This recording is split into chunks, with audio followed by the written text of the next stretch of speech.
welcome to Movie Review Mom. I'm the mom and I do the movie reviews. And today the film I'm reviewing is called Emily the Criminal. This dramatic indie thriller was released back in August in theaters, but is now available to stream online. And I wanted to tell you about it because I think it flew under the radar for a lot of people. The movie is rated R and is an hour and 37 minutes. My Movie Review Mom grade is a B+. Okay, before I dive in, I just wanted to explain why I look and feel so terrible. I've been sick for a couple of weeks, and thank you so much, all of you who are my subscribers who are wondering, where are you, and have reached out, because normally I post my reviews every single day, and I've been very behind on doing so. So I'm forcing myself to do this today so I can try to catch up. But anyway, in a nutshell, let me tell you what the story is about. Down on her luck and saddled with debt, Emily gets involved in a credit card scam that pulls her into the criminal underworld of Los Angeles, ultimately leading to deadly consequences. This suspenseful movie was written and directed by John Patton Ford, who won Best Feature Film for his work in the Annapolis Film Festival and the Deauville Film Festival this year. So kudos to our new director, and I love supporting indie films. And so I think that he's got a bright future ahead of him. So there were lots of things I liked about this movie.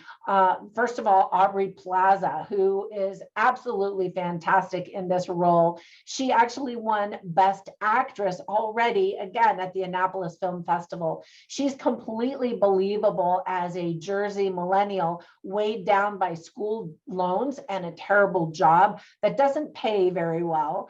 She's also a victim of her own bad decisions and anger management problems.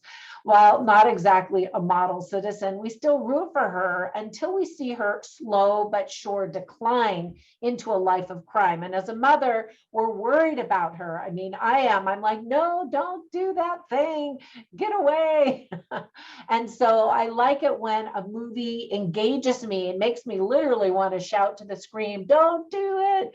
And so I liked that element.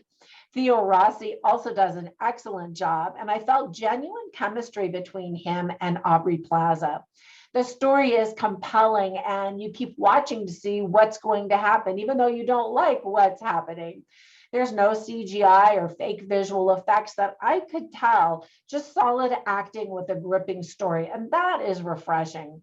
The pacing really is perfect. It's not super fast paced. There aren't lots of slow moments, but just enough that you keep feeling pushed moving forward.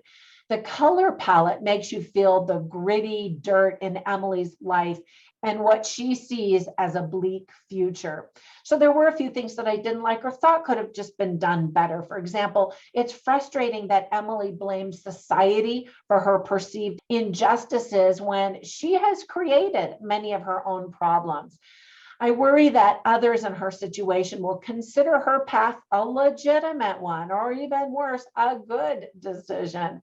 Will she be seen as a smart survivor or a common criminal? Some viewers might even be frustrated by the ending of the story, which is kind of the beginning of her story. I don't know if it alludes to a sequel. Comment down below. Let me know if you think you'd like to see a sequel to this story. Let me give you some tips for parents. There is profanity, including F-bombs. You see a lot of characters who are very dishonest and involved in crime. And our protagonist is a very flawed leading lady who is not a good role model for your kids. So if you watch this with your kids, point out some of those things.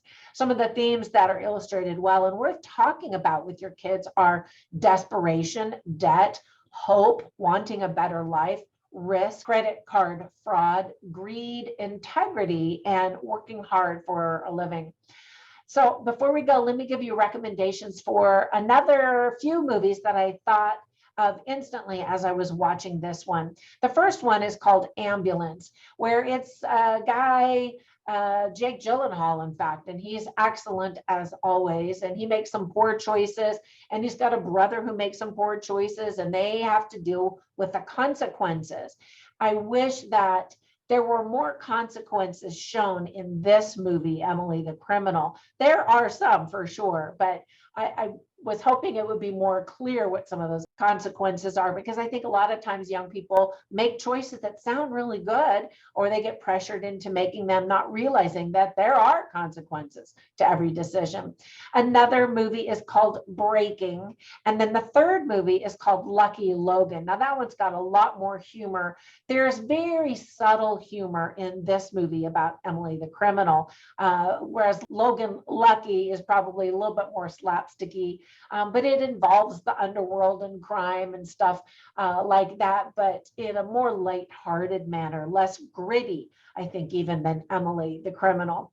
All right, that's it for my review. Thank you so much for supporting me by clicking on these videos, liking them, and even subscribing. While you're at it, click on that little bell notification and it'll let you know every time I upload a video. Thank you so much. Have a fantastic day, and I'll catch you in the next one. Bye for now.